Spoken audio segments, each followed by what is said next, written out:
Good afternoon, and welcome to another edition of Forever Young, a program that celebrates life after 50. Because as they say, life begins 40, everything else is a dress rehearsal. But when you get to 50, you're into a different phase of life where you've experienced a lot, you know a lot, and you're ready to go to that next phase. We believe that age is nothing but a number, and so we celebrate life in its fullest. And so today, as always, we've got an exciting show for you. We've got two great guests. And of course, I'm always happy to be the guy with all the beautiful ladies around him. So, hey, my winning streak continues. And so, again, I'd like to first introduce my co host. We call her Miss Beautiful because she told us that. And we had to agree, it was unanimous. And that's, of course, Miss Jean Hendricks. Good afternoon, Jean. Good afternoon, David, and thank you so much for those wonderful adjectives used to describe me. Back to you. And of course, the lady who is sort of like, she's not only our guest, but she's sort of like one of the producers of the show. She helps us get everything together. She's one of the executive pastors at the House of Hope Atlanta. And she is just a tremendous resource. And we're so glad to have Dr. Sharon Mitchell here with us. Good afternoon, Dr. Mitchell. Good afternoon, and thank you, David. And once again, I'm excited to be part of the show. Well, again, like I said, we talk about life and everything for basically seniors, but we don't use the term seniors because, again, it's just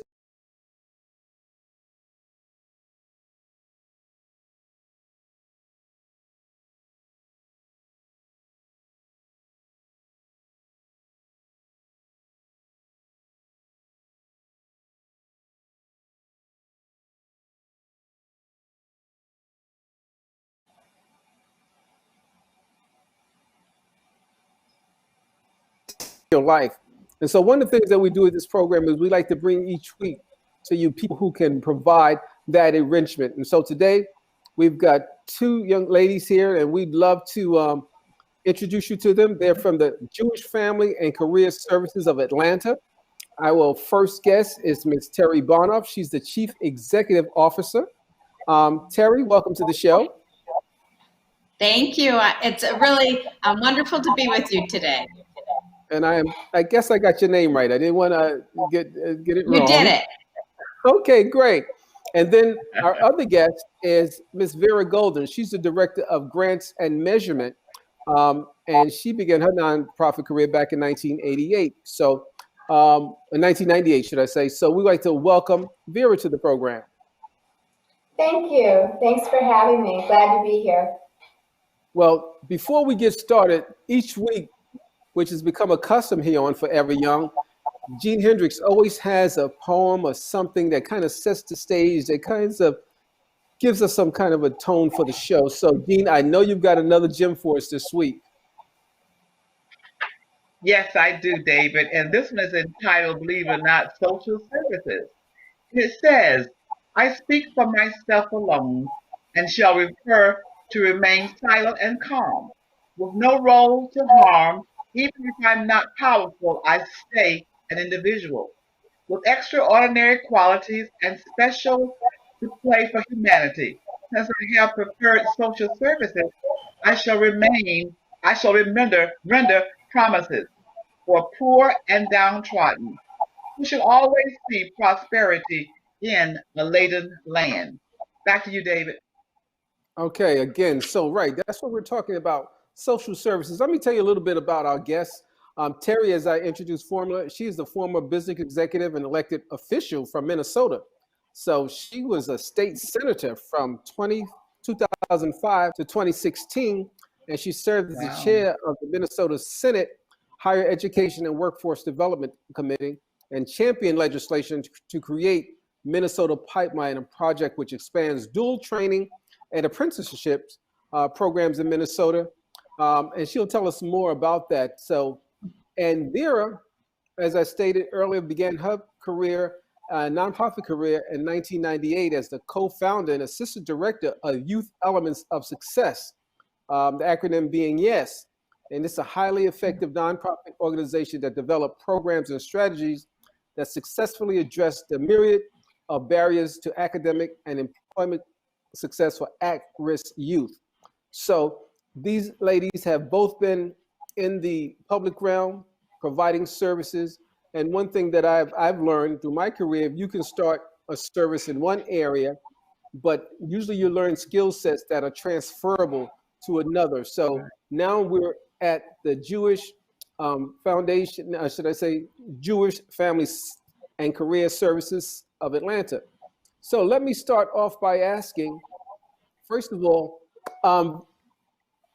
would you just please tell us a little bit about that program and what you do over there, Terry, at the Jewish Family and Career Services of Atlanta? So I'm sorry, you asked me to tell you a little bit about Jewish Family and Career Services of Atlanta? Yeah. Tell us a Yeah, little of bit about course. the organization. Yeah.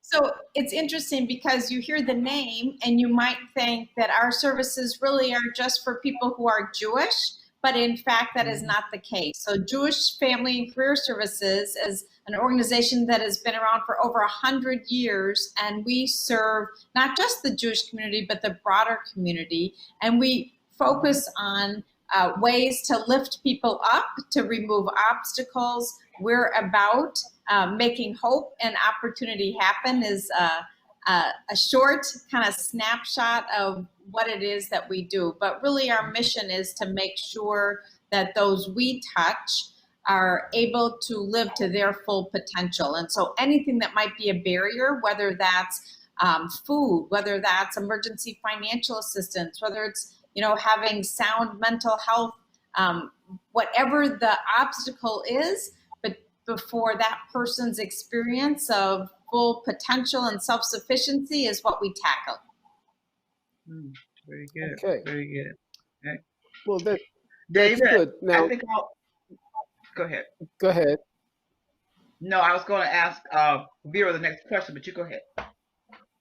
No, I was just going to say, one of the things I was going to say about from something that she said, that you're trying to provide a well-rounded services, which is really key. And the fact that the Jewish name does sometimes might throw people off, and it's really good to get that message out. Me coming from the Northeast, I know that there are a lot of Jewish organizations that did serve the broader community. So glad that we got that clarified at the onset. What did you want to say, G? Next question? No, I was going to ask Vera the next question. Go ahead. Vera, would you tell us about the organization? Certainly. So Jewish Family and Career Services was founded in 1891 as Jewish Family Services with a focus on resettlement for Jewish immigrants and refugees who are seeking refuge in the United States. In 1981, the Jewish Family Services merged with Jewish Vocational Services and became Jewish Family and Career Services. And so that's our background. Over the years of resettlement, services expanded beyond just the Jewish immigrants and refugees. And so we started serving all immigrants and refugees that we could serve. As it was essential to connect those populations to a myriad of services, JFNCS began to provide social services in addition to partnering with various agencies and services to assist the resettlement clients with culturally aligned resources. And that is one of the things that we are best known for, is our ability to partner and to align services with the needs that culturally respond to the clients that we serve. So in recent years, we have been providing comprehensive services for clients to provide a holistic approach to healing the whole person.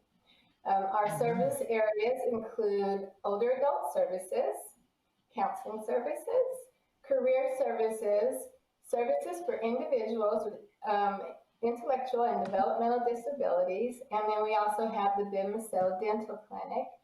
We have support services that include transportation, emergency assistance, and kosher food pantry. Now, that's a handful. So you guys Yes. are very busy over there. I wanted to know, just judging by your title, in terms of grants and development, apparently, I guess the next question is, how are you able to do all these things? You know, how is the organization funded? Either of you ladies can answer that question. Vera, you take that one. I'll take that one, thanks. Okay, so we have a diversified funding structure because we do have an awful lot of services, like you said, and we serve a lot of clients. The Service Foundation structure is using annual campaign, private donations, public foundations, federated dollars, that includes the Jewish Federation of Greater Atlanta and the United Way of Greater Atlanta. We have government funding, that would be federal, state, and county levels. We have special events, third-party fees, and private pay. All right. Okay. That's quite a bit. Yes. Dr. Mitchell, did you want to have a go at that? Yes, I had a question. Since you provide these services, what is the eligibility for those who are interested in receiving your services? Is it income driven?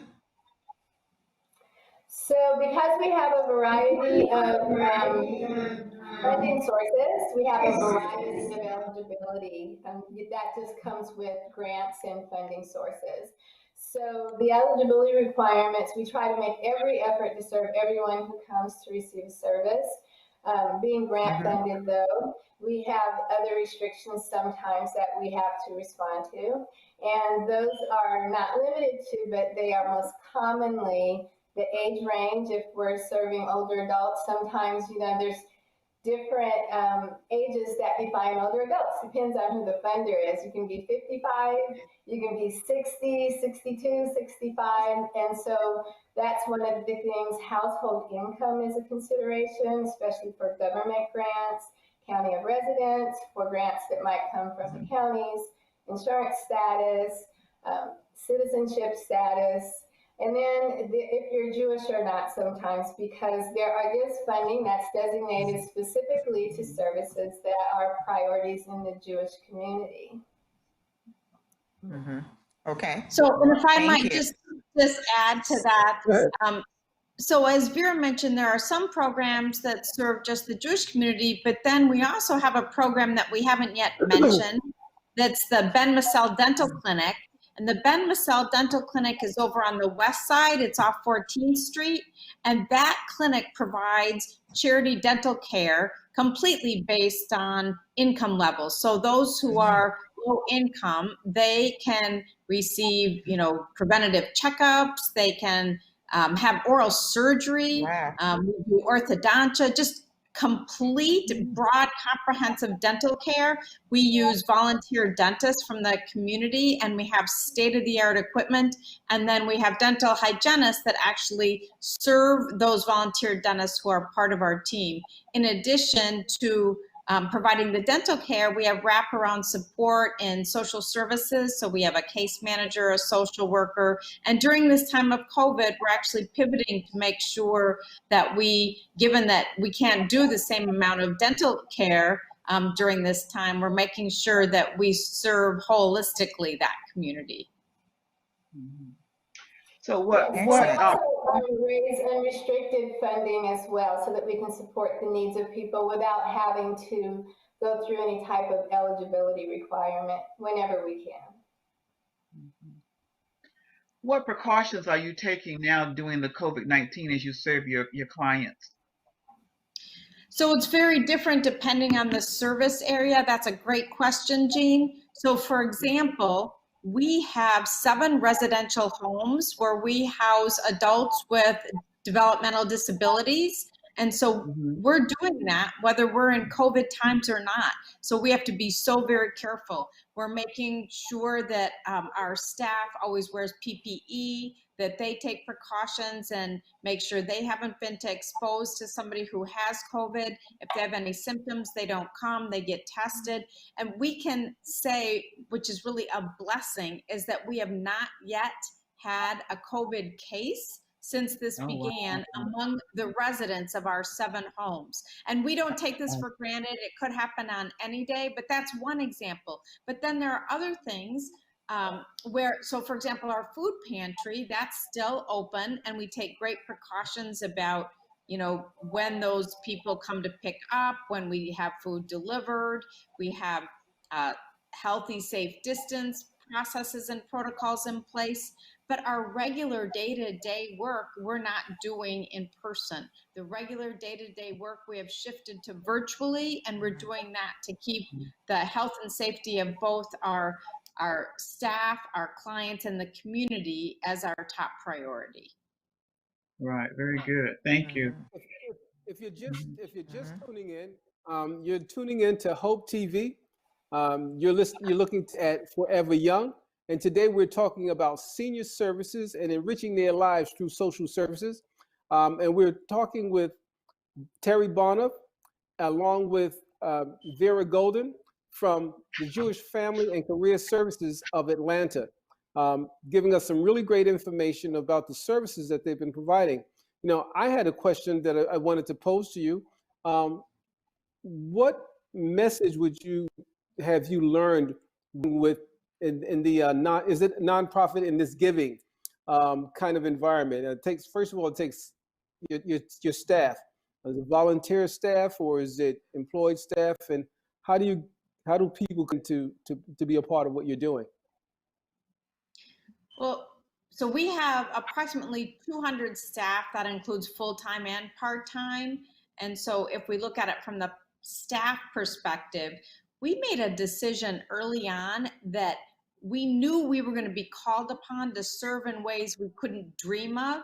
And so we knew that in order for our staff to step up and meet the needs of what was going to be happening, they had to have peace of mind about themselves and their family. Because if you are worried about your own income, if you're worried about your ability to care for your children or your parents, you can't be there to meet the needs of someone else.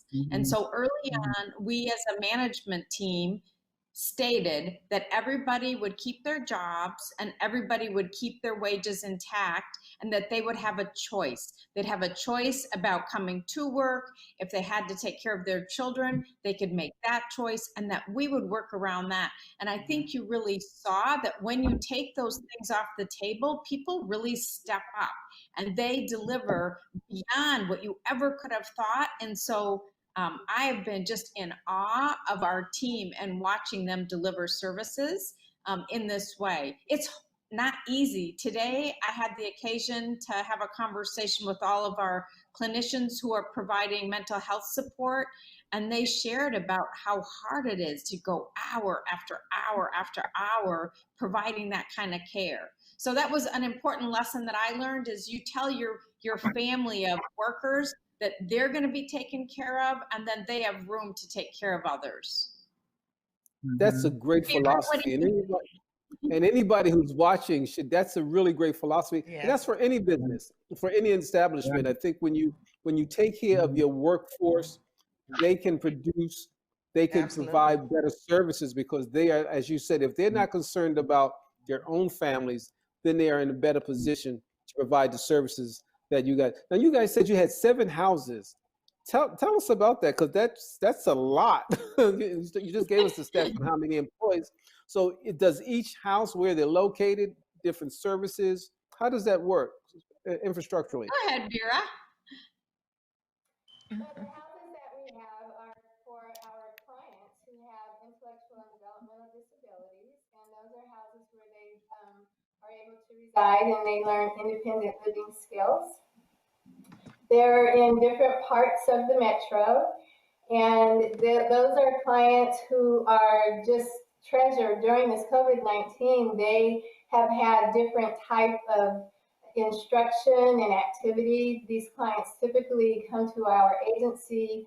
They can do supportive employment type training, where they can go out and they get to go into the community and be around other people and just, live and share. And so that's not possible. It hasn't been possible, unfortunately, since March. However, the staff is so inspired and they're very comfortable. They're being taken care of. And so it's as Terry said, it makes it easier for them to give and take care of the clients. And they have come up with such great ideas on how to provide instruction and fun and just keep everybody engaged. And it's been a wonderful, wonderful thing to see. The transformation has been almost overnight, and they haven't missed a step. And this is a service that it's a difficult service. It's difficult for staff because it's very intensive. It's one-on-one, making sure that clients are safe and that they're healthy, that their needs are met, keeping their families informed about how they're progressing, and making sure that everyone feels included across the board at the agency. That's Okay. that, and you know, I'm very seldom speechless. We've had a lot of guests here, but you all are just, I mean, you ladies are just representative of such great work. And it, you know, we talk about we're our brothers and sisters keepers and needing to look after and take care of each other. You guys are just doing such a tremendous job. And, you know, I think I was going to ask, it says something, it says career services. So because career services, are their focus? Are there seniors who are looking for or young people? What is the career part of your mission? Yeah, so it's changed over time. So, for example, in 2008, when there was a great recession, we really ramped up our career services division. There were so many people out of work that we put on more staff, we placed people, we worked with employers. That was one aspect. Then when the economy got better and there weren't as many people out of work, then we were more narrowly focused. We focused on supportive work, so our clients with disabilities, to place them where they had a vocational counselor. We did also continue to do things like LinkedIn classes and resume work. We had a couple contracts with the county to provide employment assistance for dislocated workers and workers who would fall into categories of difficult to place. We were given some government dollars to be able to perform that function. And now we're taking a step back and saying, okay, now COVID, who are we in the careers area? Because our mission and our strategy is to be responsive and adaptive, guided by Jewish values, but to be responsive and adaptive to the changing needs of the community. So we are planning to, again, ramp up. We know so many people are out of work. In July, they're still getting unemployment benefits, but that may end. That extra $600 per person may go away if the Congress doesn't reauthorize it. And so we know there's going to be a huge onslaught of people needing work. In addition, it's our intention to work with young people who are at risk of not being able to live to their full potential and help them get internships so that we better prepare them for the world of work. And that's really the work I was doing in Minnesota that you alluded to when you first spoke about my bio, that I've been able to continue in Atlanta in a couple different ways. And so we're hoping to continue that work as part of a project we're going to be doing at JF&CS. Okay, very good. David, if I may ask, I think Vera would be the one to answer this question. If someone wanted to partner with your agency, who would they contact and what would they do? Vera? That's a great question. Partnerships is one of the things that enables us to provide really good comprehensive services for people. And so we have a chief impact officer that they could contact, and any of our directors of any of the services. I'm happy to provide names for you. If you'd like, I can give you those names now, or we can send them to you later so that you can have them available. But you can pretty much contact anyone at JF&CS and we will get you to the right person. Give us a number. And Give a number. Our website is jfcsat.org.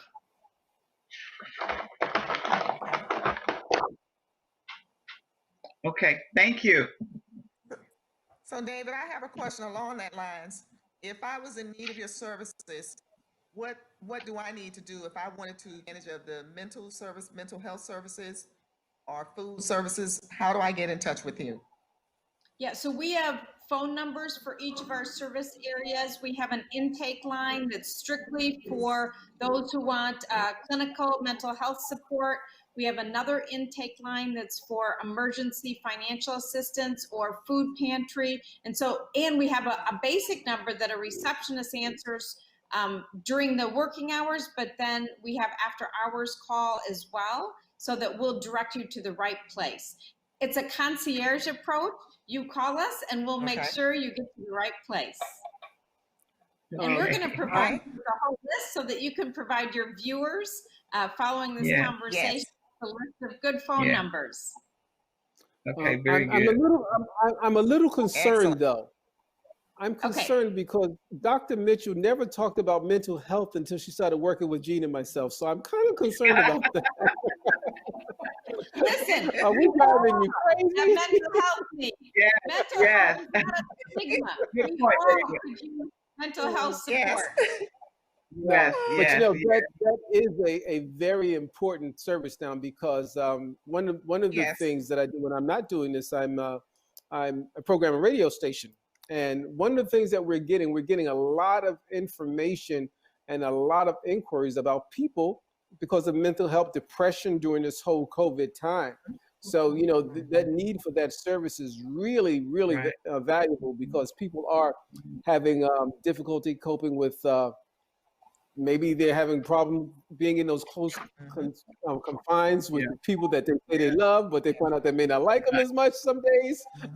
With just the fact that the freedom has been, you know, limited. So, you know, that's again, I think it's really important people to know and for you to, you know, to talk about that part, because it really is a service that at this time, you know, anybody could be in need of that, because sometimes you just need someone to talk to.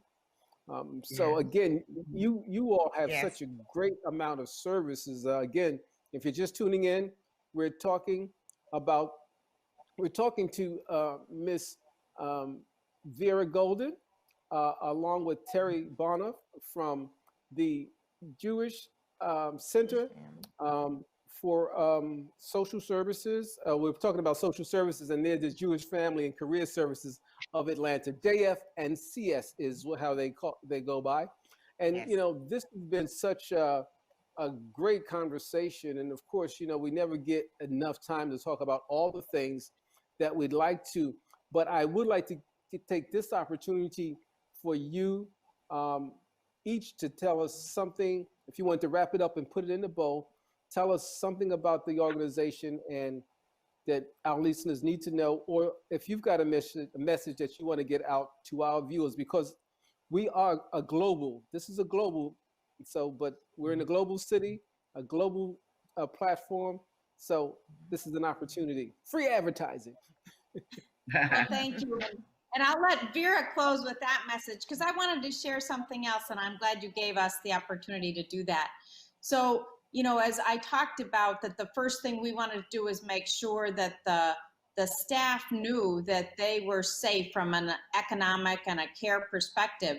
But in the middle of COVID, you know, our world changed for all of us. It got very rocked when, you know, George Floyd was shot and killed, and the whole world understood that it was time to address the culture of racism that exists all over this country and all over the world. And so we at JFNCS knew that it was time for us to have a deeper conversation with regard to that. We have a very, very diverse workforce. We have an executive leadership team that's diverse. We have staff that's diverse. Our direct service professionals, who are the ones caring for the most vulnerable, is an extremely diverse workforce. So it was very important to our staff and to me, really, that we didn't think of this as something that was happening external to JFNCS, that we in fact brought that conversation internally. And so we started by gathering a group of staff to say, how do we want to address this? And we decided to open it up to the team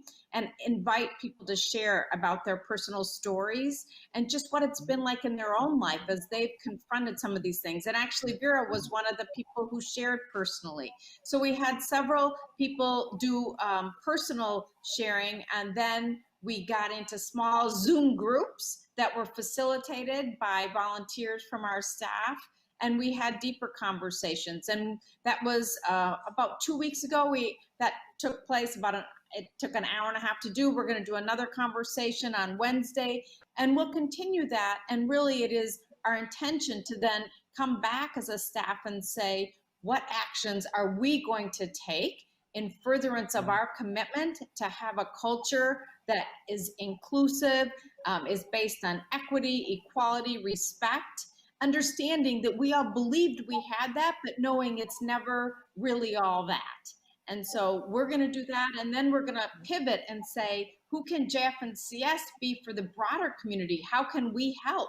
What skills, talent, and ability can we bring to the bigger community? So for example, a board member said, why don't you contact the police department at Atlanta Police Department and say, we can help de-escalate. Our social workers could provide training and help in situations where there's violence. So we don't know where this is going to go, but I just wanted to share that we are partners with the entire community in this effort, and that we hold the values of inclusivity, equity, and accessible for all very near and dear to our hearts.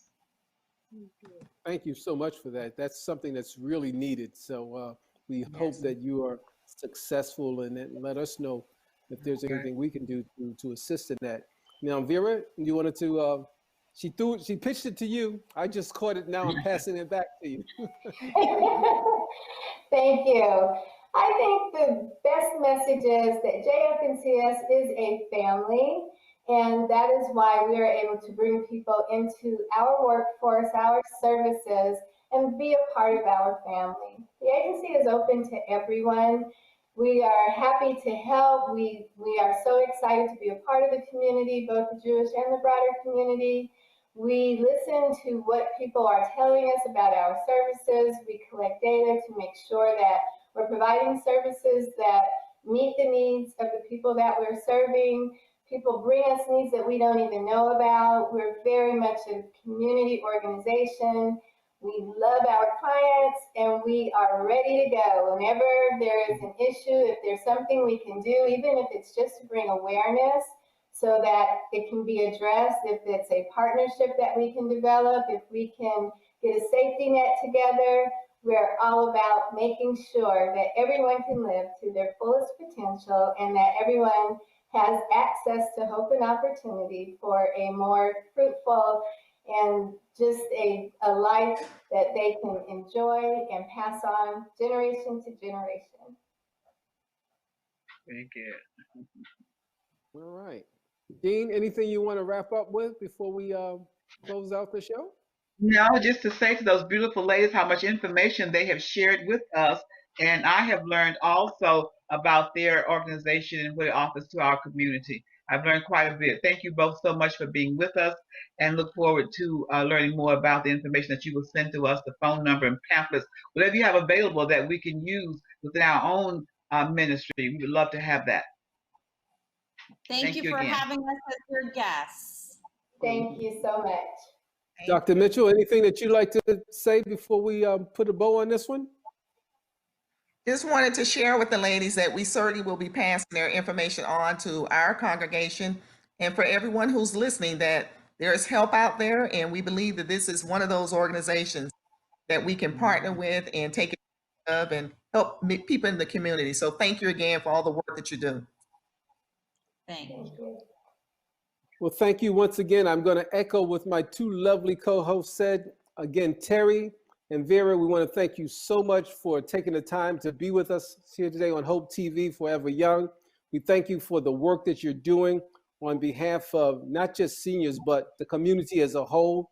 It's because of work through organizations like yourself that we are a better society. And if people would just duplicate some of the efforts that you are putting forth, we would be in a much better space. So once again, thank you again for joining us. On behalf of our executive producer, Dr. Dewey Smith, Tamla, and the entire Hope TV staff, we want to thank you again for joining us for another edition of Forever Young. Because remember, life is nothing, age is nothing but a number. Life you're young as you feel. And as we always say, if you keep your mind set on youth, you're forever young. Until next week, I'm Amen. David C. Linton for Sharon Mitchell and Gene Hendricks. Be safe. God bless. Wash your hands, wear your mask, and watch your distance. Bye now.